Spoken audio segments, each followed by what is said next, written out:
ਨਮਸਕਾਰ ਦੋਸਤੋ, ਮੈਂ ਤੁਹਾਡਾ ਆਪਣਾ ਸੁਖਵਿੰਦਰ ਸੁੱਖੀ ਤੇ ਅੱਜ ਇੱਕ ਬਹੁਤ ਹੀ ਮਹੱਤਵਪੂਰਨ ਵਿਸ਼ੇ ਉੱਤੇ ਗੱਲਬਾਤ ਕਰਨ ਲਈ ਹਾਜ਼ਰ ਹੋਏ ਹਾਂ। ਗੱਲਬਾਤ ਕਰਨੀ ਹੈ ਜਿਸ ਵਿਸ਼ੇ ਦੇ ਉੱਤੇ, ਉਹ ਵਿਸ਼ਾ ਹੈ G20 ਸੰਮੇਲਨ। ਜੀ ਹਾਂ, ਇਸ ਵਾਰੀ ਸਾਨੂੰ ਭਾਰਤ ਵਾਸੀਆਂ ਨੂੰ ਸ਼ਰਫ ਹਾਸਿਲ ਹੋਇਆ ਕਿ ਅਸੀਂ ਮੇਜ਼ਬਾਨੀ ਕਰ ਰਹੇ ਹਾਂ G20 ਸੰਮੇਲਨ ਦੀ ਸਮਿਟ ਦੀ। ਤੇ ਇਹਦੇ ਕੀ ਫਾਇਦੇ ਨੇ ਤੇ ਇਹਦੇ ਨਾਲ ਹੋਣ ਕੀ ਵਾਲਾ ਹੈ, ਇਸ ਬਾਰੇ ਜਾਣਨ ਲਈ ਅੱਜ ਅਸੀਂ ਦਾਵਤ ਦਿੱਤੀ ਹੈ ਉੱਘੇ ਅਰਥ ਸ਼ਾਸਤਰੀ ਡਾਕਟਰ ਬਿਕਰਮ ਸਿੰਘ ਹੋਰਾਂ ਨੂੰ। ਡਾਕਟਰ ਸਾਹਿਬ, ਸਟੂਡੀਓ 'ਚ ਆਉਣ 'ਤੇ ਤੁਹਾਨੂੰ ਜੀ ਆਇਆਂ ਨੂੰ ਕਹਿੰਦੇ ਹਾਂ। ਅਤੇ ਸਭ ਤੋਂ ਪਹਿਲਾਂ ਬੜਾ ਇੱਕ ਬੇਸਿਕ ਸਵਾਲ ਕਿ ਆਖਿਰ ਇਹ G20 ਸੰਮੇਲਨ ਹੈ ਕੀ, ਇਹਦਾ ਪਿਛੋਕੜ ਕੀ ਹੈ ਅਤੇ ਆਖਿਰ ਕੀ ਲੋੜ ਪਈ ਸੀ ਕਿ 20 ਵੱਖ-ਵੱਖ ਮੁਲਕਾਂ ਨੇ ਇੱਕ ਸਮੂਹ ਬਣਾਇਆ ਅਤੇ ਹਰ ਸਾਲ ਇਹ ਸੰਮੇਲਨ ਵੱਖ-ਵੱਖ ਦੇਸ਼ਾਂ ਵਿੱਚ ਕੀਤਾ ਜਾਂਦਾ ਹੈ। ਸ਼ੁਕਰੀਆ ਸੁਖੀ ਜੀ। ਸਭ ਤੋਂ ਪਹਿਲਾਂ ਆਪਾਂ G20 ਦੀ ਬੈਕਗਰਾਊਂਡ ਦੀ ਗੱਲ ਕਰ ਲੈਂਦੇ ਹਾਂ। ਜੀ। G20 ਅਸਲ 'ਚ ਗਰੁੱਪ ਆਫ 20 ਯਾਨੀ 20 ਦਾ ਇੱਕ ਗਰੁੱਪ ਕਹਿ ਲਈਏ ਇਹਨੂੰ। ਹਾਂਜੀ। 20 ਦੇਸ਼ਾਂ ਦਾ ਗਰੁੱਪ ਹੈ। ਅਸਲ ਦੇ ਵਿੱਚ ਇਹਦੀ ਸ਼ੁਰੂਆਤ 1999 ਦੇ ਵਿੱਚ ਹੋਈ ਸੀਗੀ, ਜਦੋਂ ਏਸ਼ੀਅਨ ਫਾਈਨੈਂਸ਼ੀਅਲ ਕ੍ਰਾਈਸਿਸ ਯਾਨੀ ਜਿਹੜੇ ਏਸ਼ੀਅਨ ਮੁਲਕ ਨੇ ਇਹਨਾਂ ਦੇ ਵਿੱਚ ਵਿੱਤੀ ਸੰਕਟ ਆਇਆ ਸੀਗਾ। ਜੀ। ਖਾਸ ਕਰਕੇ ਜਿਹੜੀਆਂ ਕੁਛ ਇੱਕ ਬੜੀਆਂ ਤੇਜ਼ੀ ਨਾਲ ਅੱਗੇ ਵੱਧ ਰਹੀਆਂ ਅਰਥ ਵਿਵਸਥਾਵਾਂ ਸੀ, ਜਿਨ੍ਹਾਂ ਦੇ ਵਿੱਚ ਜਾਪਾਨ ਸੀ, ਇੰਡੋਨੇਸ਼ੀਆ ਸੀ, ਸਿੰਗਾਪੁਰ ਸੀ, ਸਾਡਾ ਦੇਸ਼ ਵੀ ਸੀ। ਉਹਨਾਂ ਦੇਸ਼ਾਂ ਦੇ ਵਿੱਚ ਇੱਕ ਤਰ੍ਹਾਂ ਦੀਆਂ ਬਾਕੀ ਦੇ ਜਿਹੜੇ ਵੈਸਟ ਦੇ ਵਿੱਚ ਇਹ ਨਹੀਂ ਸੀ ਆਇਆ, ਲੇਕਿਨ ਇਹਨਾਂ ਅਰਥ ਵਿਵਸਥਾਵਾਂ ਦੇ ਵਿੱਚ ਇੱਕ ਆਰਥਿਕ ਸੰਕਟ ਆਇਆ ਸੀ। ਜੀ। ਉਦੋਂ ਫਿਰ ਇਹ ਮਹਿਸੂਸ ਕੀਤਾ ਗਿਆ ਕਿ ਇਸ ਤਰ੍ਹਾਂ ਦੀਆਂ ਅਗਰ ਸਮੱਸਿਆਵਾਂ ਆਉਣ ਤਾਂ ਇਹ ਦੇਸ਼ ਇੱਕ ਦੂਸਰੇ ਦੇ ਨਾਲ ਮਿਲ ਕੇ ਆਪਣੀ ਇਸ ਸਮੱਸਿਆ ਨੂੰ ਸਾਂਝੇ ਤੌਰ 'ਤੇ ਹੱਲ ਕਰਨ ਦੇ ਸਮਰੱਥ ਹੋ ਜਾਣ, ਕਿਉਂਕਿ ਹੁਣ ਇਹ ਗਲੋਬਲਾਈਜ਼ਡ ਵਰਲਡ ਆ, ਇੱਕ ਸੰਸਾਰ ਪਿੰਡ ਬਣਿਆ, ਤੋ ਉਹਦੇ 'ਤੇ ਅਸੀਂ ਇੱਕ ਦੂਜੇ ਤੋਂ ਅਭਿੱਜ ਨਹੀਂ ਰਹਿ ਸਕਦੇ। ਜੀ ਬਿਲਕੁਲ। ਤੋ ਸਭ ਤੋਂ ਪਹਿਲਾਂ ਤਾਂ ਜਿਹੜੇ ਵਿੱਤ ਮੰਤਰੀ ਸੀ ਔਰ ਕੇਂਦਰੀ ਬੈਂਕਾਂ ਦੇ ਗਵਰਨਰ ਹੋਇਆ ਕਰਦੇ ਸੀ ਇਹਨਾਂ ਦੇਸ਼ਾਂ ਦੇ, ਜੀ, ਉਹਨਾਂ ਨੂੰ ਹੀ ਇਹਦੇ ਵਿੱਚ ਸ਼ਾਮਲ ਕੀਤਾ ਜਾਣ ਲੱਗਾ। ਫਿਰ ਸਹਿਜੇ ਸਹਿਜੇ ਇਹਦਾ ਜਿਹੜਾ ਉਹ ਦਾਇਰਾ ਸੀਗਾ, ਉਹ ਵਿੱਤੀ ਉਹਦੇ ਵਿੱਚੋਂ ਬਾਹਰ ਕੱਢ ਕੇ ਉਹਦੇ ਵਿੱਚ ਹੋਰ ਚੀਜ਼ਾਂ ਸ਼ਾਮਲ ਕੀਤੀਆਂ ਗਈਆਂ, ਜਿਹਦੇ ਵਿੱਚ ਖਾਸ ਤੌਰ ਦੇ ਉੱਤੇ ਆਪਸੀ ਵਪਾਰ ਸੀ ਜੀ, ਦੇਸ਼ਾਂ ਦੇ ਵਿਚਲਾ ਸਸਟੇਨੇਬਲ ਡਿਵੈਲਪਮੈਂਟ, ਜਿਹਨੂੰ ਅਸੀਂ ਅੱਜ ਕੱਲ੍ਹ ਇੱਕ ਬਹੁਤ ਵੱਡਾ ਮੁੱਦਾ ਬਣਿਆ ਹੋਇਆ ਕਿ ਜੇ ਅਸੀਂ ਵਿਕਾਸ ਕਰਦੇ ਹਾਂ ਤਾਂ ਉਹ ਕੁਦਰਤ ਮੁਖੀ ਵਿਕਾਸ ਹੋਵੇ, ਯਾਨੀ ਵਿਕਾਸ ਦੇ ਨਾਲ ਵਿਨਾਸ਼ ਨਾ ਹੋਵੇ। ਬਿਲਕੁਲ। ਜਿਹੜੀ ਇਨਵਾਇਰਮੈਂਟ ਹੈ, ਆਲਾ ਦੁਆਲਾ, ਉਹਦੀ ਸਾਂਭ ਸੰਭਾਲ ਵੀ ਨਾਲ ਕੀਤੀ ਜਾਵੇ। ਇਸ ਤੋਂ ਇਲਾਵਾ ਸਿਹਤ, ਲੋਕਾਂ ਦੀ ਸਿੱਖਿਆ, ਖੇਤੀਬਾੜੀ, ਊਰਜਾ, ਜਿਹੜੀ ਕਲਾਈਮੇਟ ਚੇਂਜ ਹੋ ਰਹੀ ਹੈ, ਮੌਸਮ ਦੇ ਵਿੱਚ ਤਬਦੀਲੀਆਂ ਆ ਰਹੀਆਂ, ਔਰ ਕਰਪਸ਼ਨ ਜਿਹੜੀ ਹੈ ਜਾਂ ਭ੍ਰਿਸ਼ਟਾਚਾਰ ਹੈ, ਇਹ ਪੂਰੀ ਦੁਨੀਆ ਦਾ ਇੱਕ ਬਹੁਤ ਵੱਡਾ ਮੁੱਦਾ ਆ। ਔਰ ਇਹਦੇ ਵਿੱਚ ਇਹ ਸਾਰੇ ਦੇ ਸਾਰੇ ਜਿਹੜੇ ਮੁੱਦੇ ਆ ਫਿਰ ਸਹਿਜੇ ਸਹਿਜੇ ਇਸ ਤਰੀਕੇ ਨਾਲ ਉਭਾਰੇ ਜਾਣ ਲੱਗੇ। ਜੀ। ਉਹ ਇਹਦੇ ਵਿੱਚ ਤਕਰੀਬਨ ਦੁਨੀਆ ਦੇ 19 ਦੇਸ਼ ਅਤੇ ਸਾਰੇ ਦੇ ਸਾਰੇ ਯੂਰਪੀਅਨ ਯੂਨੀਅਨ ਉਹ ਸ਼ਾਮਲ ਨੇ। ਇਹ ਦੇਸ਼ ਜਿਹੜੇ ਨੇ ਭਾਰਤ ਸਮੇਤ ਬਹੁਤ ਵੱਡੇ ਵੱਡੇ ਦੇਸ਼ ਨੇ। ਮਤਲਬ ਮੈਂ ਇਹੀ ਪੁੱਛਣ ਲੱਗਾ ਸੀ ਕਿ ਕਿਹੜੇ ਕਿਹੜੇ 20 ਦੇਸ਼ ਨੇ? ਇੱਕ ਤੇ ਭਾਰਤ ਹੋ ਗਿਆ, ਬਾਕੀ ਦੇ 19 ਦੇਸ਼ ਬਾਕੀ ਮੈਂ ਤੁਹਾਨੂੰ ਗਿਣਾ ਹੀ ਦੇਣਾ। ਅਰਜਨਟੀਨਾ ਹੈ, ਆਸਟ੍ਰੇਲੀਆ ਹੈ, ਬ੍ਰਾਜ਼ੀਲ ਹੈ, ਕੈਨੇਡਾ ਆ, China, France, Germany, India, Indonesia, Italy, Japan, Korea, Mexico, Russia, Saudi Arab, South Africa, Turkey, United Kingdom, United States, ਇਹ 19 ਦੇਸ਼ ਬਣਦੇ ਆ। ਔਰ ਯੂਰਪੀਅਨ ਯੂਨੀਅਨ ਦੇ ਜਿੰਨੇ ਵੀ ਦੇਸ਼ ਨੇ ਉਹ ਸਾਰੇ ਦੇ ਸਾਰੇ ਵੀ ਇਹਦੇ ਹਿੱਸਾ ਨੇ। ਔਰ ਇਹ ਕੁੱਲ ਮਿਲਾ ਕੇ ਇਹ ਜਿਹੜੇ ਸੁਖੀ ਜੀ, ਮੈਂ ਇਹ ਦੱਸ ਦਿਆਂ ਕਿ ਇਹ ਜਿਹੜੇ ਕਹਿਣ ਨੂੰ 20 ਦੇਸ਼ ਨੇ, ਬਿਲਕੁਲ, ਇਹ ਪੂਰੇ ਦੇ ਪੂਰੇ ਵਰਲਡ ਦੀ 85% GDP ਯਾਨੀ ਗ੍ਰੋਸ ਡੋਮੈਸਟਿਕ ਪ੍ਰੋਡਕਟ ਜਿਹਨੂੰ ਕਹਿੰਦੇ ਆ, ਕੁੱਲ ਘਰੇਲੂ ਉਤਪਾਦ, ਇਹਨਾਂ 20 ਦੇਸ਼ਾਂ ਦਾ। 75% ਦੁਨੀਆ ਦਾ ਵਪਾਰ ਇਹਨਾਂ 20 ਦੇਸ਼ਾਂ ਦੇ ਹਿੱਸੇ ਆਉਂਦਾ ਹੈ। ਔਰ 2/3 ਯਾਨੀ 66% ਪਾਪੂਲੇਸ਼ਨ ਆਬਾਦੀ ਇਹਨਾਂ 20 ਦੇਸ਼ਾਂ ਦੇ ਵਿੱਚ ਰਹਿੰਦੀ ਆ। ਤਾਂ ਤੁਸੀਂ ਸਿਰਫ 20 ਨੂੰ ਨਾ ਦੇਖੋ, ਇਹ ਦੇਖੋ ਕਿ ਇਹਦਾ ਏਰੀਆ ਕਿੱਡਾ ਵੱਡਾ ਆ, ਜਾਂ ਇਹਦਾ ਮਤਲਬ ਪ੍ਰਭਾਵ ਕਿੱਡਾ ਵੱਡਾ ਆ। ਜੀ ਬਿਲਕੁਲ। ਇਹ ਤਾਂ ਆਪਣੇ ਆਪ ਦੇ ਵਿੱਚ, ਕਿਉਂਕਿ ਤੁਸੀਂ ਯੂਰਪੀਅਨ ਯੂਨੀਅਨ ਦੀ ਗੱਲ ਕੀਤੀ, ਉਹਦੇ ਵਿੱਚ ਬਹੁਤ ਸਾਰੇ ਮੁਲਕ ਨੇ ਅਤੇ ਸਾਰੇ ਜਿੰਨੇ ਵੀ ਖਾਸ ਤਾਕਤਾਂ ਵਾਲੇ ਮੁਲਕ ਨੇ, ਜਿਵੇਂ ਅਮਰੀਕਾ ਹੈ, ਇਟਲੀ, ਫਰਾਂਸ, ਜਰਮਨੀ, ਇਹ ਸਾਰੇ ਉਹਦੇ ਵਿੱਚ ਉਹਦਾ ਹਿੱਸਾ ਦੇ ਵਿੱਚ ਆ ਗਏ। ਅਤੇ ਫਿਰ ਬਾਕੀ ਬਚਿਆ ਤੇ ਕੁਝ ਨਹੀਂ। ਡਾਕਟਰ ਸਾਹਿਬ, ਮੇਰਾ ਅਗਲਾ ਸਵਾਲ ਇਹ ਹੈ ਕਿ ਜਿਵੇਂ ਤੁਸੀਂ ਜ਼ਿਕਰ ਕੀਤਾ ਕਿ G20 ਸੰਮੇਲਨ ਦੇ ਵਿੱਚ ਵੱਖ-ਵੱਖ ਮੁੱਦਿਆਂ ਦੇ ਉੱਤੇ ਵਿਚਾਰ ਚਰਚਾ ਹੁੰਦਾ ਹੈ, ਔਰ ਬੜਾ ਗਹਿਨ ਤਰੀਕੇ ਦਾ ਵਿਚਾਰ ਚਰਚਾ ਹੁੰਦਾ। ਉਹ ਖੇਤਰ ਭਾਵੇਂ ਆਰਥਿਕ ਹੋਵੇ, ਭਾਵੇਂ ਉਦਯੋਗਿਕ ਹੋਵੇ, ਭਾਵੇਂ ਖੇਤੀਬਾੜੀ ਨਾਲ ਜੁੜਿਆ ਹੋਵੇ, ਅਤੇ ਜਾਂ ਫਿਰ ਵਿਦਿਆ ਦੇ ਖੇਤਰ ਦੀ ਗੱਲ ਹੀ ਕਿਉਂ ਨਾ ਹੋਵੇ। ਸਿੱਖਿਆ ਹਰ ਤਰ੍ਹਾਂ ਦੀ, ਪ੍ਰਾਇਮਰੀ ਹੋਵੇ, ਸੈਕੰਡਰੀ ਹੋਵੇ, ਜੀ। ਹੇਠਲੇ ਪੱਧਰ ਦੀ ਸਿੱਖਿਆ ਹੋਵੇ, ਯੂਨੀਵਰਸਲਾਈਜੇਸ਼ਨ ਆਫ ਐਜੂਕੇਸ਼ਨ, ਯਾਨੀ ਹਰ ਬੰਦੇ ਤੱਕ ਸਿੱਖਿਆ ਪਹੁੰਚੇ, ਮਤਲਬ ਇਸ ਤਰ੍ਹਾਂ ਸਿੱਖਿਆ ਕਿਸੇ ਵੀ ਤਰ੍ਹਾਂ ਦੀ ਹੋਵੇ ਇਹਦੇ ਘੇਰੇ ਦੇ ਵਿੱਚੋਂ। ਡਾਕਟਰ ਸਾਹਿਬ, ਇਹ ਜੋ G20 ਯਾਨੀ ਵੱਖ-ਵੱਖ ਮੁਲਕਾਂ ਦਾ ਸਮੂਹ ਬਣਿਆ ਹੋਇਆ, ਕੀ ਇਹਨਾਂ ਮੁਲਕਾਂ ਦਾ ਕੋਈ ਸਾਂਝਾ ਫੰਡ ਵੀ ਹੈ ਤਾਂ ਕਿ ਕਿਸੇ ਮੁਲਕ ਨੂੰ ਜੇ ਜ਼ਰੂਰਤ ਹੈ ਆਰਥਿਕ ਖੇਤਰ ਲਈ, ਵਿਕਾਸ ਦੇ ਲਈ ਜਾਂ ਖੇਤੀਬਾੜੀ ਲਈ ਜਾਂ ਵਿੱਦਿਆ ਦੇ ਖੇਤਰ ਲਈ ਹੋਈ ਕੋਈ ਫੰਡ ਦੀ ਜ਼ਰੂਰਤ ਹੋਵੇ, ਤੇ ਕੀ ਇਹਨਾਂ ਮੁਲਕਾਂ ਨੇ ਕੋਈ ਆਪਣਾ ਵੱਖਰਾ ਫੰਡ ਵੀ ਸਥਾਪਿਤ ਕੀਤਾ ਹੋਇਆ? ਵੇਖੋ, ਇਸ ਤਰ੍ਹਾਂ ਦੇ ਜਿਹੜੇ ਗਰੁੱਪ ਬਣਦੇ ਨੇ ਉਹਨਾਂ ਕੋਲ ਜ਼ਾਹਿਰਾ ਤੌਰ 'ਤੇ ਇਸ ਤਰ੍ਹਾਂ ਦਾ ਫੰਡ ਤਾਂ ਹੋਇਆ ਹੀ ਕਰਦੇ ਨੇ ਜੀ। ਸਭ ਤੋਂ ਵੱਡੀ ਜਿਹੜੀ ਗੱਲ ਹੁੰਦੀ ਹੈ ਕਿ ਇੱਕ ਸਾਂਝਾ ਪ੍ਰੋਗਰਾਮ ਉਲੀਕਣਾ ਔਰ ਇੱਕ ਦੂਜੇ ਤੋਂ ਸਿੱਖਣਾ। ਜੀ। ਮੰਨ ਲਓ ਕੁਛ ਚੀਜ਼ਾਂ ਜਿਹੜੀਆਂ ਸਾਡੇ ਕੋਲੇ ਚੰਗੀਆਂ ਹੋ ਸਕਦੀਆਂ, ਕੁਛ ਅਮਰੀਕਾ ਕੋਲੇ, ਕੁਛ ਇੰਗਲੈਂਡ ਕੋਲੇ, ਕੁਛ ਆਸਟ੍ਰੇਲੀਆ ਕੋਲੇ, ਕੁਛ ਜਾਪਾਨ ਕੋਲੇ, ਹਰੇਕ ਕੋਲੇ। ਹੁਣ ਜਿਸ ਤਰ੍ਹਾਂ ਜਾਪਾਨ ਦਾ ਸਿੱਖਿਆ ਸਿਸਟਮ ਜਿਹੜਾ ਹੈ ਉਹਦੇ ਬਾਰੇ ਆਪਾਂ ਬੜਾ ਗੱਲਾਂ ਬਾਤਾਂ ਕਰਦੇ ਰਹਿੰਦੇ ਹਾਂ ਕਿ ਕਿਸ ਤਰ੍ਹਾਂ ਹਰ ਚੀਜ਼ ਬੱਚਿਆਂ ਨੂੰ ਉੱਥੇ ਸਿਖਾਈ ਜਾਂਦੀ ਹੈ, ਸਕੂਲ ਦਾ ਐਨਵਾਇਰਨਮੈਂਟ ਹੋਰ ਹੈ। ਤਾਂ ਇੱਕ ਦੂਸਰੇ ਦੇਸ਼ ਕੋਲੋਂ ਇਹ ਸਾਰੇ ਦੀਆਂ ਸਾਰੀਆਂ ਚੀਜ਼ਾਂ ਜਿਹੜੀਆਂ ਸਿੱਖਣਾ ਔਰ ਦੱਸਣਾ, ਇਹ ਸਾਂਝਾ ਮੰਤਵ, ਸਭ ਤੋਂ ਪ੍ਰਮੁੱਖ ਮੰਤਵ ਜਿਹੜਾ ਉਹ ਇਹ ਹੁੰਦਾ ਹੈ।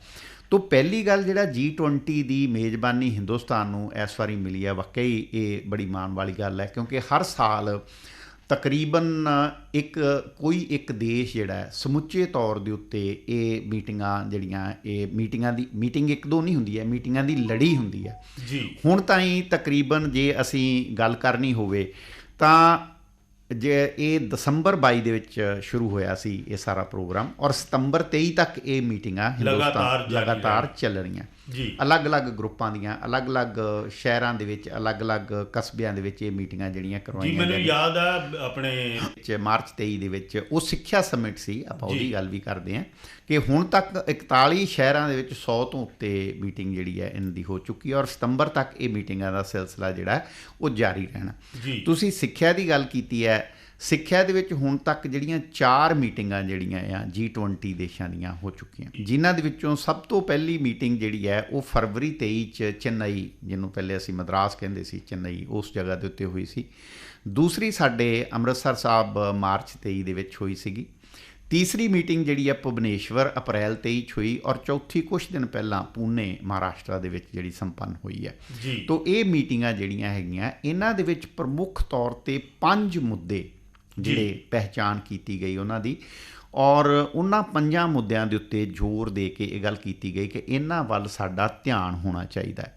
ਉਹ 5 ਮੁੱਦੇ ਕਿਹੜੇ-ਕਿਹੜੇ ਸੀ? ਹਾਂ, ਬਿਲਕੁਲ, ਇਹ ਜਾਣਨਾ ਬਹੁਤ ਜ਼ਰੂਰੀ ਹੈ ਕਿ ਉਹ 5 ਦੇ 5 ਮੁੱਦੇ ਜਿਹੜੇ ਸੀ ਜਿਨ੍ਹਾਂ ਦਾ ਨਿਚੋੜ ਕੱਢਿਆ ਇੱਕ ਤਰੀਕੇ ਨਾਲ ਉਹਨਾਂ ਨੇ। ਉਹਨਾਂ ਦੇ ਵਿੱਚ ਸਭ ਤੋਂ ਪਹਿਲਾਂ ਤਾਂ ਇਹ ਸੀਗਾ ਕਿ ਜਿਹੜੀ ਸਿੱਖਿਆ ਹੈ ਇਹ ਇੱਕ ਮਨੁੱਖੀ ਡਿਗਨਿਟੀ ਔਰ ਇੰਪਾਵਰਮੈਂਟ। ਜੀ। ਮਤਲਬ ਹੁਣ ਬੰਦਾ ਕੋਈ ਗਰੀਬ ਵੀ ਹੋਵੇ, ਅਗਰ ਉਹ ਪੜ੍ਹ ਲਿਖ ਜਾਂਦਾ ਹੈ ਤਾਂ ਉਹ ਵਿੱਦਿਆ ਹੀ ਉਹਨੂੰ ਸ਼ਕਤੀ ਪ੍ਰਦਾਨ ਕਰ ਦਿੰਦੀ, ਬਿਲਕੁਲ ਇੰਪਾਵਰ ਕਰ ਦਿੰਦੀ, ਬਿਲਕੁਲ ਠੀਕ ਹੈ। ਉਹਦੇ ਵਿੱਚ ਸਵੈਮਾਨ ਆ ਜਾਂਦਾ ਹੈ, ਜਾਂ ਤਾਂ ਪੈਸੇ ਨਾਲ ਆਉਂਦਾ ਜਾਂ ਫਿਰ ਸਿੱਖਿਆ ਨਾਲ ਆਉਂਦਾ। ਤਾਂ ਇਹ ਸਮਝਿਆ ਗਿਆ ਕਿ ਸਭ ਤੋਂ ਪਹਿਲੀ ਜਿਹੜੀ ਸਿੱਖਿਆ ਇੱਕ ਇਹੋ ਜਿਹੀ ਚੀਜ਼ ਹੈ, ਇਹ ਮਨੁੱਖ ਨੂੰ ਉਹਦੀ ਡਿਗਨਿਟੀ ਜਾਂ ਉਹਨੂੰ ਸ਼ਕਤੀ ਪ੍ਰਦਾਨ ਕਰਨ ਵਾਲਾ ਇੱਕ ਇਹੋ ਜਿਹਾ ਹਥਿਆਰ ਹੈ ਜਿਹੜਾ ਉਹਦੇ ਤੱਕ ਪਹੁੰਚਾਇਆ ਜਾਣਾ ਚਾਹੀਦਾ, ਤਾਂ ਕਿ ਹਰੇਕ ਵਿਅਕਤੀ ਇਹਦੇ ਨਾਲ ਇੰਪਾਵਰ ਹੋ ਸਕੇ, ਇੰਪਾਵਰ ਹੋਵੇ, ਉਹਦਾ ਸਵੈਮਾਨ। ਜੀ, ਬਿਲਕੁਲ। ਦੂਸਰੀ ਚੀਜ਼ ਜਿਹੜੀ ਸੀਗੀ ਉਹ ਇਹ ਸੀਗੀ ਕਿ ਇਹ ਜਿਹੜੀ ਸਿੱਖਿਆ ਆ, ਇਹ ਪਹਿਲੀ ਗੱਲ ਤਾਂ ਸਾਰਿਆਂ ਨੂੰ ਬਰਾਬਰ ਮਿਲੇ। ਜੀ। ਇਹ ਨਾ ਹੋਵੇ ਕਿ ਜਿਸ ਤਰ੍ਹਾਂ ਅਮੀਰ ਵਰਗ ਹੈ ਜੀ ਉਹ ਸਿੱਖਿਆ ਲੈ ਜਾਵੇ, ਜਿਹੜਾ ਹੇਠਲਾ ਵਰਗ ਹੈ ਉਹ ਰਹਿ ਜਾਵੇ। ਇਨਕਲੂਸਿਵ, ਸਸਟੇਨੇਬਲ ਤੇ ਫਿਊਚਰ ਓਰੀਐਂਟਡ, ਯਾਨੀ ਸਾਰਿਆਂ ਨੂੰ ਸ਼ਾਮਲ ਕਰਨ ਵਾਲੀ ਹੋਵੇ, ਭਵਿੱਖ ਨੂੰ ਵੇਖ ਕੇ ਚੱਲਣ ਵਾਲੀ ਹੋਵੇ। ਅੱਜ ਕੱਲ੍ਹ ਆਰਟੀਫਿਸ਼ੀਅਲ ਇੰਟੈਲੀਜੈਂਸ ਦਾ ਯੁੱਗ ਆ ਗਿਆ, ਠੀਕ ਹੈ, ਜਿਹਦੇ ਵਿੱਚ ਮਨੁੱਖ ਦੀ ਸੋਚ ਦੇ ਬਰਾਬਰ ਅੱਗੇ ਤੋਂ ਵਿਕਸਿਤ ਹੁੰਦੀ ਜਾ ਰਹੀ ਹੈ। ਤਾਂ ਉਸ ਚੀਜ਼ ਨੂੰ ਧਿਆਨ 'ਚ ਰੱਖਣਾ ਚਾਹੀਦਾ। ਤੀਸਰੀ ਚੀਜ਼, ਹਰੇਕ ਵਿਅਕਤੀ, ਆਦਮੀ ਹੋਵੇ ਜਾਂ ਔਰਤ, ਬੱਚਾ ਹੋਵੇ ਜਾਂ ਬੁੱਢਾ, ਕੋਈ ਰੰਗ ਹੋਵੇ, ਕੋਈ ਧਰਮ ਹੋਵੇ, ਕੋਈ ਨਸਲ ਹੋਵੇ, ਇਹਦੇ ਸਭ ਕਾਸੇ ਤੋਂ ਇਹਨੂੰ ਪਾਸੇ ਰੱਖ ਕੇ ਇਹ ਜਿਹੜੀ ਸਿੱਖਿਆ ਆ, ਖਾਸ ਕਰਕੇ ਦਿਵਿਆਂਗ ਵਿਅਕਤੀ ਜਿਹੜੇ ਚੱਲ ਫਿਰ ਨਹੀਂ ਸਕਦੇ, ਅੱਜ ਕੱਲ੍ਹ ਅਸੀਂ ਦੇਖਿਆ ਕਿ ਸਕੂਲਾਂ ਕਾਲਜਾਂ ਦੇ ਵਿੱਚ ਉਹਨਾਂ ਵਾਸਤੇ ਸਪੈਸ਼ਲੀ ਰੈਂਪ ਬਣਾਏ ਜਾਣ ਲੱਗੇ, ਉਹਨਾਂ ਲਈ ਸਪੈਸ਼ਲ ਬਾਥਰੂਮ ਬਣਾਏ ਜਾਣ ਲੱਗੇ, ਤਾਂ ਕਿ ਉਹਨਾਂ ਲੋਕਾਂ ਤੱਕ ਵੀ ਵਿੱਦਿਆ ਦਾ ਚਾਨਣ ਜਿਹੜਾ ਹੈ ਪਹੁੰਚੇ। ਇਹ ਚੀਜ਼ ਨੂੰ ਵੀ ਯਕੀਨੀ ਬਣਾਉਣ ਦੀ ਗੱਲ ਕੀਤੀ ਗਈ ਹੈ। ਅਗਲੀ ਜਿਹੜੀ ਚੌਥੀ ਚੀਜ਼ ਇਹਦੇ ਵਿੱਚ ਉਹਨਾਂ ਨੇ ਗੱਲ ਕੀਤੀ ਹੈ ਕਿ ਜਿਹੜੀ ਸਿੱਖਿਆ ਸਿਰਫ ਅਕਾਦਮਿਕ ਲਰਨਿੰਗ ਨਾ ਹੋਵੇ, ਵੀ ਕਿਤਾਬਾਂ ਪੜ੍ਹ ਲਈਆਂ, ਸਿੱਖ ਲਿਆ, ਸਾਰਾ ਕੁਛ ਨਾ, ਇਹਦਾ ਪ੍ਰੈਕਟੀਕਲ ਵਰਤੋਂ, ਹਾਂ ਇਹਦੀ ਪ੍ਰਯੋਗੀ ਵਰਤੋਂ ਜੀ। ਜੋ ਤੁਸੀਂ ਪੜ੍ਹਿਆ ਆ ਉਹਨੂੰ ਤੁਸੀਂ ਅਮਲ ਦੇ ਵਿੱਚ, ਕਈ ਵਾਰੀ ਲੋਕਾਂ ਨੂੰ ਆਉਂਦਾ ਹੁੰਦਾ ਹੈ ਬਿਲਕੁਲ। ਜ਼ਬਾਨੀ ਤੌਰ 'ਤੇ, ਨੂਮੈਰੀਕਲ ਤੌਰ 'ਤੇ, ਪਰ ਪ੍ਰੈਕਟੀਕਲੀ ਜਾਂ ਅਸਲੀਅਤ ਦੇ ਵਿੱਚ ਉਸ ਚੀਜ਼ ਨੂੰ ਉਹ ਕਰ ਨਹੀਂ ਸਕਦੇ। ਜੀ। ਤਾਂ ਉਸ ਚੀਜ਼ ਨੂੰ ਕਿ ਵਿਅਕਤੀਆਂ ਨੂੰ ਸਕਿੱਲ ਓਰੀਐਂਟਡ ਬਣਾਉਣਾ, ਉਹ ਚੀਜ਼ ਜਿਹੜੀ ਇਹਦੇ ਵਿੱਚ ਸ਼ਾਮਲ ਕੀਤੀ ਗਈ ਹੈ। ਔਰ ਜਿਹੜੀ ਪੰਜਵੀਂ ਤੇ ਆਖਰੀ ਚੀਜ਼ ਹੈ ਉਹ ਹੈ ਕਿ ਜਿਹੜੀ ਡਿਜੀਟਲ ਟਰਾਂਸਫਾਰਮੇਸ਼ਨ, ਅੱਜ ਕੱਲ੍ਹ ਡਿਜੀਟਲ ਯੁੱਗ ਹੈ, ਬਿਲਕੁਲ। ਜਿਹਦੇ ਵਿੱਚ computer, mobile phone, digital, artificial intelligence ਦੀ ਆਪਾਂ ਗੱਲ ਕੀਤੀ ਹੈ। ਔਰ ਵਿਮਨ ਲੈਡ ਡਿਵੈਲਪਮੈਂਟ, ਔਰਤ ਨੂੰ ਅਸੀਂ ਹਮੇਸ਼ਾ ਸਮਾਜ ਦੇ ਵਿੱਚ ਪਿੱਛੇ ਰੱਖਿਆ ਹੈ। ਉੱਥੇ ਇਹ ਗੱਲ ਕੀਤੀ ਗਈ ਹੈ ਕਿ ਔਰਤ ਸਾਡੀ ਜਿਹੜੀ ਹੈ ਉਹ ਵੀ ਬਰਾਬਰ ਦੀ ਹਿੱਸੇਦਾਰ, ਸਗੋਂ ਅੱਗੇ ਹੋ ਕੇ ਬਲਕਿ ਇਹਦੇ ਅਗਵਾਈ ਵਿੱਚ ਕਰੇ। ਅਗਵਾਈ ਕਰੇ ਜੀ। ਉਹਦੇ ਵਿੱਚ। ਇਹ ਸਾਰੇ ਦੀਆਂ ਸਾਰੀਆਂ ਚੀਜ਼ਾਂ, ਔਰ ਨਾਲ ਦੀ ਨਾਲ ਅਸੀਂ ਇਹੋ ਜਿਹੀ ਸਿੱਖਿਆ ਬੱਚਿਆਂ ਨੂੰ ਦਈਏ ਜਿਹਦੇ ਨਾਲ ਸਸਟੇਨੇਬਲ ਡਿਵੈਲਪਮੈਂਟ, ਯਾਨੀ ਉਹਨਾਂ ਨੂੰ ਸਿੱਖਿਆ ਦੇ ਨਾਲ ਇਨਵਾਇਰਮੈਂਟ, ਆਲਾ ਦੁਆਲਾ ਔਰ ਇਹਨਾਂ ਚੀਜ਼ਾਂ ਦੀ ਵੀ ਸਮਝ ਆਵੇ, ਪਤਾ ਲੱਗੇ, ਜਿਹਦੇ ਨਾਲ ਜਿਹੜੇ ਸਸਟੇਨੇਬਲ ਡਿਵੈਲਪਮੈਂਟ ਗੋਲਸ ਨੇ ਸਾਡੇ, SDGs ਉਹਨਾਂ ਨੂੰ ਕਹਿੰਦੇ ਆ, ਜੀ। ਉਹਨਾਂ ਨੂੰ ਹਾਸਲ ਕਰਨ ਦੇ ਵਿੱਚ ਸਾਡੀ ਜਿਹੜੀ ਹੈ ਉਹ ਮਤਲਬ ਮਦਦ ਕਰੇ ਇਹ ਜਿਹੜੀ ਸਿੱਖਿਆ।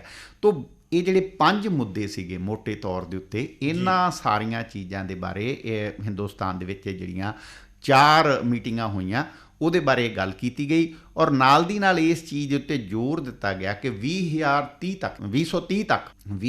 ਤੱਕ ਜਿਹੜੀ ਸਿੱਖਿਆ ਹੈ ਇਸ ਤੋਂ ਕੋਈ ਵੀ ਮਹਿਰੂਮ ਨਹੀਂ ਰਹਿਣਾ ਚਾਹੀਦਾ। ਇਹਨਾਂ ਦੇਸ਼ਾਂ ਵਿੱਚ ਖਾਸ ਤੌਰ 'ਤੇ ਕੋਈ ਦੇਸ਼ ਇਹੋ ਜਿਹਾ ਨਾ ਹੋਵੇ ਜਿਹਦੇ ਵਿੱਚ ਕੋਈ ਇਲੀਟਰੇਟ ਮਤਲਬ ਉਹ ਆਦਮੀ ਅਨਪੜ੍ਹ ਜਿਹੜਾ ਨਾ ਰਹਿ ਜਾਵੇ, ਜਿਹੜਾ ਕੁਝ ਪੜ੍ਹ ਨਾ ਸਕਦਾ ਹੋਵੇ, ਕੁਝ ਲਿਖ ਨਾ ਸਕਦਾ ਹੋਵੇ। ਕਮਾਲ ਹੈ ਡਾਕਟਰ ਸਾਹਿਬ, ਇਹ ਤਾਂ ਬਹੁਤ ਵਧੀਆ ਗੱਲ ਹੈ ਕਿ ਇਹਨਾਂ ਸਾਰੇ ਮੁਲਕਾਂ ਨੇ ਮਿਲ ਬੈਠ ਕੇ ਬੜੇ ਵੱਡੇ ਵਿਕਾਸ ਲਈ ਉਦੇਸ਼ ਮਿੱਥੇ ਨੇ, ਟੀਚੇ ਮਿੱਥੇ ਨੇ, ਨਿਸ਼ਾਨੇ ਮਿੱਥੇ ਨੇ, ਅਤੇ ਸਾਡੀਆਂ ਦੁਆਵਾਂ ਵੀ ਨੇ ਕਿ ਇਹ ਟੀਚੇ ਜ਼ਰੂਰ ਪੂਰੇ ਹੋਣ ਔਰ ਜਲਦੀ ਪੂਰੇ ਹੋਣ। ਮੇਰਾ ਸਵਾਲ ਇਹ ਹੈ ਕਿ ਇਹਨਾਂ ਸਲਾਹ ਮਸ਼ਵਰਿਆਂ ਦੇ ਨਾਲ, ਵਿਚਾਰ ਵਟਾਂਦਰਿਆਂ ਦੇ ਨਾਲ, ਇਸ ਸੰਮੇਲਨ ਦੇ ਨਾਲ, ਇਸ ਸਮਿਟ ਦੇ ਨਾਲ ਇਹਨਾਂ ਮੁਲਕਾਂ ਨੂੰ ਕੀ ਫਾਇਦਾ ਹੋਣ ਵਾਲਾ ਹੈ ਭਵਿੱਖ ਦੇ ਵਿੱਚ, ਅਤੇ ਖਾਸ ਤੌਰ 'ਤੇ ਇਸ ਵਾਰ ਸਾਡਾ ਦੇਸ਼ ਇਸ ਦੀ ਮੇਜ਼ਬਾਨੀ ਕਰ ਰਿਹਾ, ਤਾਂ ਭਾਰਤ ਨੂੰ ਇਸ ਦਾ ਕੀ ਲਾਭ ਪਹੁੰਚਣ ਵਾਲਾ? ਸੁਖੀ ਜੀ, ਆਪਾਂ ਪਹਿਲੇ ਵੀ ਇਹ ਗੱਲ ਕੀਤੀ ਸੀ ਕਿ ਜਦੋਂ ਅਸੀਂ ਇਸ ਤਰ੍ਹਾਂ ਦੀ ਕੁਝ ਦੇਸ਼ਾਂ ਦੇ ਗਰੁੱਪ, ਸਮੂਹ ਇਕੱਠੇ ਹੋ ਕੇ ਕੋਈ ਮੁੱਦਾ ਡਿਸਕਸ ਕਰਦੇ ਆ ਤਾਂ ਉਹਨਾਂ ਦੇ ਹਰ ਖਿੱਤੇ 'ਚ ਆਪਣੇ ਆਪਣੇ ਤਜਰਬੇ ਹੁੰਦੇ। ਜਿਸ ਤਰ੍ਹਾਂ ਸਾਡੀ ਪ੍ਰਾਚੀਨ ਸਿੱਖਿਆ ਆ, ਕੁਛ ਉਹਦੇ 'ਚ ਬਹੁਤ ਵਧੀਆ ਗੱਲਾਂ ਸੀ, ਕੁਛ ਉਹਦੇ 'ਚ ਨੁਕਸ ਸੀ। ਜਾਪਾਨ ਦੀ ਸਿੱਖਿਆ, ਦੂਸਰੇ ਦੇਸ਼ਾਂ ਦੀ ਸਿੱਖਿਆ, ਹਰੇਕ ਤੁਸੀਂ ਫਾਇਦਿਆਂ ਦੀ ਗੱਲ ਕਰਦੇ ਹੋ। ਜਦੋਂ ਅਸੀਂ ਇਸ ਤਰੀਕੇ ਨਾਲ ਆਦਾਨ ਪ੍ਰਦਾਨ ਕਰਦੇ ਹਾਂ ਤਾਂ ਉਹਦੇ ਨਾਲ ਅਸੀਂ ਦੂਸਰਿਆਂ ਦੀਆਂ ਚੰਗੀਆਂ ਗੱਲਾਂ ਸਿੱਖਦੇ ਹਾਂ, ਉਹ ਸਾਡੀਆਂ ਚੰਗੀਆਂ ਗੱਲਾਂ ਸਿੱਖਦੇ ਨੇ। ਤੋ G20 ਦੇ ਜਿਹੜੇ ਸਾਰੇ ਦੇਸ਼ ਨੇ ਉਹਨਾਂ ਨੂੰ ਤਾਂ ਮੋਟੇ ਪੱਧਰ 'ਤੇ ਇਹ ਫਾਇਦਾ ਹੋਵੇਗਾ ਕਿ ਇੱਕ ਦੂਸਰੇ ਦੇ ਤਜਰਬਿਆਂ ਤੋਂ ਉਹ ਸਿੱਖਣਗੇ, ਜਿਹੜੀਆਂ ਚੰਗੀਆਂ ਚੀਜ਼ਾਂ ਕਿਸੇ ਸਿਸਟਮ ਦੇ ਵਿੱਚ ਉਹ ਸਿੱਖਣਗੇ, ਜਿਹੜੀਆਂ ਕਮੀਆਂ ਨੇ ਆਪਣੇ ਸਿਸਟਮ ਦੇ ਵਿੱਚ ਉਹਨਾਂ ਨੂੰ ਬਾਹਰ ਕੱਢਣਗੇ। ਹਿੰਦੁਸਤਾਨ ਦੇ ਵਿੱਚ ਅਸੀਂ ਬੜੀ ਦੇਰ ਤੋਂ ਨਿਊ ਐਜੂਕੇਸ਼ਨ ਪੋਲਿਸੀ ਜਾਂ ਨਵੀਂ ਸਿੱਖਿਆ ਨੀਤੀ ਦੀ ਗੱਲ ਕਰਦੇ ਆ ਰਹੇ ਹਾਂ। ਸਾਡੀ ਸਿੱਖਿਆ ਨੀਤੀ ਦੇ ਵਿੱਚ ਬੜੀਆਂ ਤਬਦੀਲੀਆਂ ਸਮੇਂ ਤੋਂ ਸਮੇਂ ਹੁੰਦੀਆਂ ਰਹੀਆਂ, ਜਿਸ ਤਰੀਕੇ ਨਾਲ ਜ਼ਰੂਰਤ ਹੈ, ਰਿਕੁਆਇਰਮੈਂਟ ਹੈ, ਉਹਦੇ ਮੁਤਾਬਿਕ ਅਸੀਂ ਜਿਹੜੀ ਆ ਸਿੱਖਿਆ ਨੀਤੀਆਂ ਉਹਦੇ ਵਿੱਚ ਤਬਦੀਲੀਆਂ ਕਰਦੇ ਰਹੇ। ਤਾਂ ਸਾਨੂੰ ਸਾਰਿਆਂ ਤੋਂ ਵੱਡਾ ਇਹਦੇ ਤੋਂ ਫਾਇਦਾ ਇਹ ਹੋਏਗਾ ਕਿ ਸਾਡੀ ਜਿਹੜੀ ਨਵੀਂ ਸਿੱਖਿਆ ਨੀਤੀ ਹੈ, ਉਚੇਰੀ ਸਿੱਖਿਆ ਨੀਤੀ, ਉਹਨੂੰ ਇਸ ਵੇਲੇ ਜਿਹੜੀਆਂ ਦੁਨੀਆ ਦੀਆਂ ਲੋੜਾਂ ਨੇ ਉਹਨਾਂ ਦੀ ਹਾਣ ਦੀ ਕਿਵੇਂ ਬਣਾਇਆ ਜਾਵੇ, ਸਾਨੂੰ ਇਹਦੇ ਵਿੱਚ ਸਭ ਤੋਂ ਵੱਡੀ ਮਦਦ ਮਿਲੇਗੀ। ਸਕੂਲੀ ਸਿੱਖਿਆ ਦੇ ਵਿੱਚ ਅਸੀਂ ਬੱਚਿਆਂ ਨੂੰ ਸਿਰਫ ਕਿਤਾਬੀ ਗਿਆਨ ਨਹੀਂ ਦੇਣਾ, ਬਲਕਿ ਉਹਨਾਂ ਲੋਕਾਂ ਨੂੰ ਉਹ ਕੰਮ ਕਰਨ ਦੇ ਸਮਰੱਥ ਬਣਾਉਣਾ। ਜਿਵੇਂ ਕਿਸੇ ਇੰਜੀਨੀਅਰ ਨੂੰ ਅਸੀਂ ਬਣਾਤਾ, ਉਹਨੂੰ ਇੰਜਣ ਦੀ ਥਿਊਰੀ ਤਾਂ ਆਉਂਦੀ ਹੈ ਪਰ ਇੰਜਣ ਬਣਾਉਣਾ ਕਿਵੇਂ ਇਹ ਨਹੀਂ ਆਉਂਦਾ। ਮਤਲਬ ਇਹ ਚੀਜ਼ ਉਹਨੂੰ ਸਿਖਾਉਣੀ ਕਿ ਭਾਈ ਇਸ ਚੀਜ਼ ਦੇ ਨਾਲ ਨਾਲ ਉਹਨੂੰ ਪ੍ਰੈਕਟੀਕਲੀ ਜਾਂ ਹੱਥੀਂ ਕਰਨ ਦਾ ਹੁਨਰ ਵੀ ਉਹਦੇ ਕੋਲ ਹੋਣਾ ਚਾਹੀਦਾ। ਇਹ ਫਾਇਦਾ ਜ਼ਰੂਰ ਹੋਏ ਜੀ। ਡਾਕਟਰ ਸਾਹਿਬ, ਵਿਚਾਰ ਵਟਾਂਦਰੇ ਦੇ ਨਾਲ ਇੱਕ ਦੂਸਰੇ ਦੀਆਂ ਮੁਸ਼ਕਿਲਾਂ ਪਤਾ ਲੱਗਦੀਆਂ ਨੇ ਔਰ ਪਤਾ ਲੱਗਦਾ ਕਿ ਕਿੱਥੇ ਸੰਭਾਵਨਾ ਹੈ ਵਿਕਾਸ ਦੀ, ਕਿਵੇਂ ਇੱਕ ਦੂਜੇ ਦਾ ਸਾਥ ਦੇਣਾ। ਸੋ G20 ਇਹ ਜੋ ਸੰਮੇਲਨ ਚੱਲ ਰਿਹਾ ਹੈ, ਇਸ ਵਿੱਚ ਵਿਦਿਅਕ ਮੁੱਦਿਆਂ ਦੇ ਉੱਤੇ ਕੀ ਚੱਲ ਰਿਹਾ ਹੈ, ਇਸ ਬਾਰੇ ਤੁਸੀਂ ਬੜੇ ਵਿਸਥਾਰ ਨਾਲ ਜਾਣਕਾਰੀ ਦਿੱਤੀ। ਡਾਕਟਰ ਬਿਕਰਮ ਸਿੰਘ ਵਿਰਕ ਸਾਹਿਬ, ਤੁਹਾਡਾ ਬਹੁਤ ਬਹੁਤ ਸ਼ੁਕਰੀਆ। ਸ਼ੁਕਰੀਆ ਸੁਖੀ।